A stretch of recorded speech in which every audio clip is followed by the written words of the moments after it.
Après le Grand Prix d'Australie la semaine dernière, on enchaîne directement cette semaine avec le Grand Prix de Chine.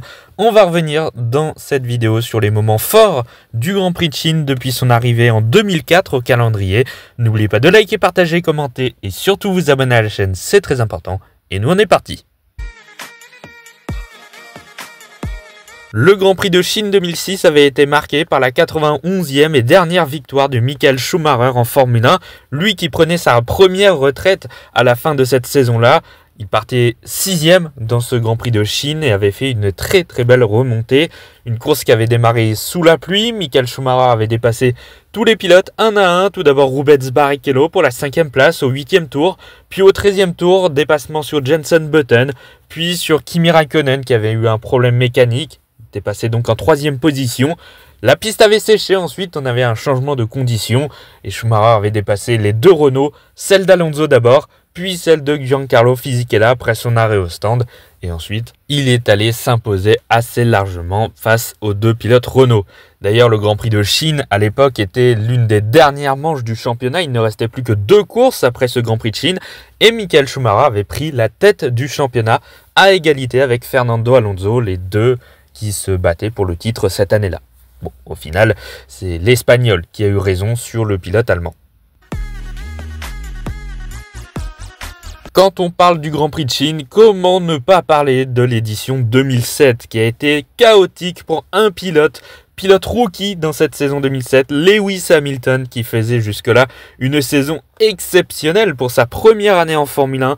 Il était largement en tête et ce Grand Prix de Chine aurait pu voir pour la première fois de l'histoire de la Formule 1, hors 1950 et la première édition, un nouveau pilote, un rookie, remporter un championnat du monde de Formule 1.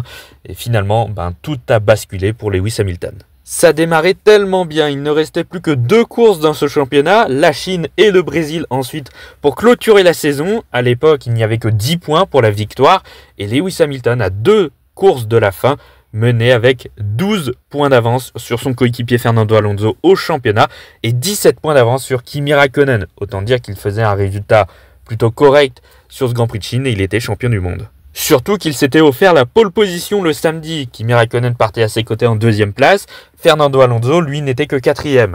Le Grand Prix qui avait été à nouveau démarré sous la pluie. Avec un très bon départ de Lewis Hamilton, rien n'a vraiment bougé en début de course. Et puis au final, petit à petit, la piste s'est asséchée. Et on a eu le droit à différents choix stratégiques. Certains sont restés en pneus intermédiaires, comme le large leader, Lewis Hamilton dans cette course. Les autres derrière se sont arrêtés pour mettre des pneus slick, pas Lewis Hamilton. Et là, c'est la plus grosse erreur parce que déjà en piste, il perd énormément de temps. Kimi Räikkönen, 3e au championnat à 17 points de Lewis Hamilton et qui est 2e de cette course, revient à grands pas sur le pilote britannique.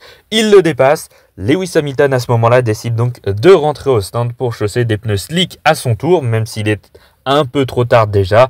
Et puis là, avec des pneus intermédiaires qui sont hyper dégradés, c'est quasiment des pneus slick, et bien là, c'est la boulette. Lewis Hamilton tire tout droit dans le bac à gravier juste avant de rentrer au stand. Il se tanque dedans, c'est terminé. Les commissaires n'ont pas le droit de pousser la McLaren. C'est terminé pour Lewis Hamilton. Abandon. C'est d'ailleurs son premier abandon de la saison, son premier abandon en Formule 1 du coup, puisque c'était sa première saison, au pire moment possible. Et le pire là-dedans, c'est que Kimi Räikkönen s'est imposé devant Fernando Alonso, les deux rivaux du pilote britannique, qui font 1 et 2. Au championnat, Hamilton reste en tête, mais avec seulement 4 points d'avance sur Alonso, 7 sur Kimi Räikkönen. Et malheureusement pour lui, le Grand Prix du Brésil, la dernière manche, n'a pas tourné à son avantage non plus, avec encore des problèmes. Et finalement, Hamilton a perdu le titre mondial.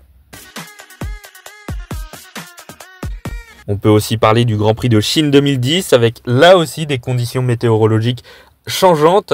Alors là, c'est l'inverse. C'est départ sous piste sèche. Vettel est en pole position devant Weber, les deux pilotes Red Bull. Alonso est 3e, Rosberg 4e et Jenson Button en 5e place. Alonso fait un jump start. Il part trop tôt avant l'extinction des feux, prend la tête de la course, mais il se fait prendre une pénalité. Un crash au premier tour fait sortir la safety car. La pluie commence à tomber dans les premiers tours de course. Certains pilotes s'arrêtent pour mettre des pneus intermédiaires, sauf quelques-uns qui décident de rester en pneus slick. C'est le cas de Nico Rosberg et de Jenson Button qui prennent la tête de la course. Finalement, il s'avère être un bon choix stratégique puisque les pilotes en intermédiaire doivent repasser par les stands pour remettre des pneus slick. Il n'a pas assez plu, la piste ressèche instantanément.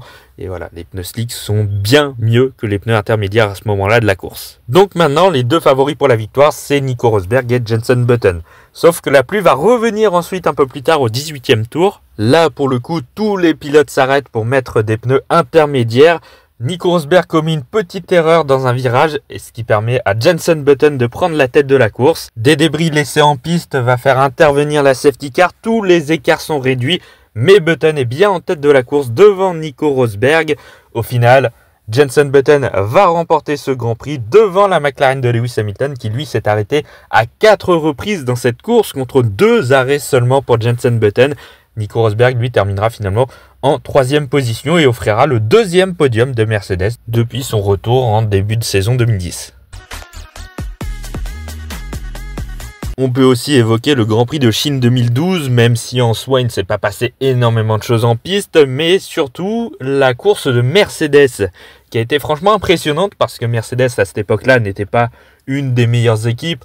Alors ça restait compétitif, mais de là à dominer la course, franchement c'était impressionnant. Déjà les Mercedes ont verrouillé la première ligne en qualification, Nico Rosberg en pole devant Michael Schumacher. Le départ des deux pilotes Mercedes va être très bon puisqu'ils vont conserver la première et deuxième position.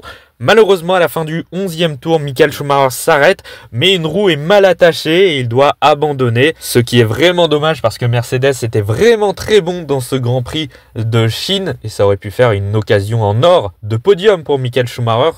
Ça aurait pu être son premier depuis 2006. Au final, Nico Rosberg, lui, n'aura aucun problème durant la course. Il va la dominer de bout en bout et remporter sa première victoire en Formule 1 et la première victoire de Mercedes depuis son retour en Formule 1 en 2010. Et surtout, la première victoire de Mercedes depuis 1955. C'était il y a une éternité. On peut aussi évoquer le Grand Prix de Chine 2016 qui avait été marqué notamment par l'accrochage au premier virage entre Daniil Kvyat, le pilote Red Bull, qui tentait de dépasser les deux pilotes Ferrari à l'intérieur du premier virage, avec donc Sebastian Vettel qui était en milieu de piste et Kimi Räikkönen qui avait fait une petite erreur au freinage et qui s'était retrouvé totalement à l'extérieur de la piste. Kvyat et Vettel se sont accrochés, Vettel est rentré dans Kimi Räikkönen qui a cassé son aileron avant, désastre chez Ferrari. Bon, Kvyat n'a pas eu vraiment de répercussions au final puisqu'il s'est retrouvé 3e de ce Grand Prix et a même terminé sur le podium à la fin.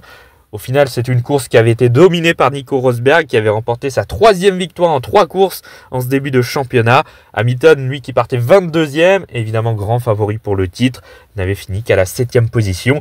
Mais surtout, ce Grand Prix avait été donc marqué par l'accrochage et surtout par la cérémonie protocolaire puisqu'on avait Kvyat et Vettel sur le podium. Et c'est dans la cool room, juste avant le podium, qu'est venu le fameux surnom de Daniil Kvyat, prononcé par Sebastian Vettel, la torpille, pour évoquer l'accrochage entre les deux pilotes au premier virage. Moment assez particulier, assez fun, on va dire. Le Grand Prix de Chine 2018 avait été marqué par la remontée de Daniel Ricciardo qui partait en 6e position dans ce Grand Prix. Un début de course qui avait été assez calme pour le pilote australien qui conservait cette 6e position.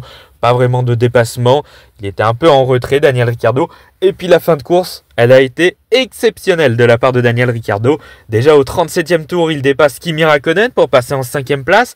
2 tours après, il dépasse Max Verstappen, son coéquipier, pour passer en 4e position. Le tour suivant, il est déchaîné, il passe Lewis Hamilton pour la 3e place.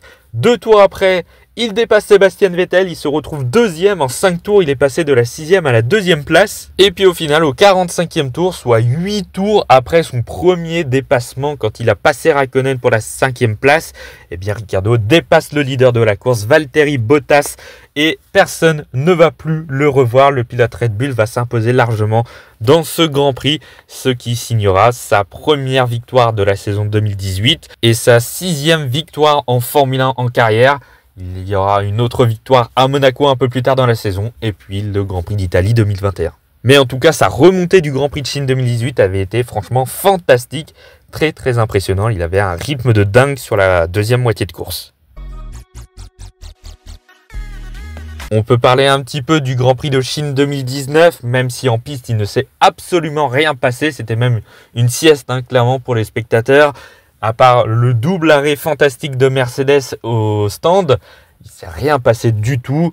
Mais ce Grand Prix a marqué l'histoire de la F1, surtout parce que ça a été le 1000e Grand Prix de l'histoire de la Formule 1. Voilà, petit cap de passé pour la Formule 1 cette année-là, à ce Grand Prix de Chine. Mais bon, voilà, il ne s'est pas passé grand-chose en piste. Disons que c'est plus symboliquement que ce Grand Prix de Chine 2019 a marqué la Formule 1. Et on revient également sur la dernière édition du Grand Prix de Chine. C'était en 2024, l'année dernière, qui faisait son retour au calendrier, puisque entre 2020 et 2023, le Grand Prix n'avait pas eu lieu à cause du Covid. Donc l'année dernière, c'était le retour du Grand Prix de Chine. Un Grand Prix qui avait été assez peu intéressant. Verstappen avait fait la pole position devant son coéquipier Sergio Pérez et Fernando Alonso. La course en soi, il ne s'est pas passé énormément de choses. Alors il y a eu quelques dépassements, voilà, c'était sympa mais sans plus. Verstappen s'est imposé largement à un moment où il avait encore une Red Bull dominatrice en tout début d'année 2024. Il s'était imposé devant Lando Norris et Sergio Pérez. Mais voilà, en soi en piste, il ne s'était pas passé énormément de choses.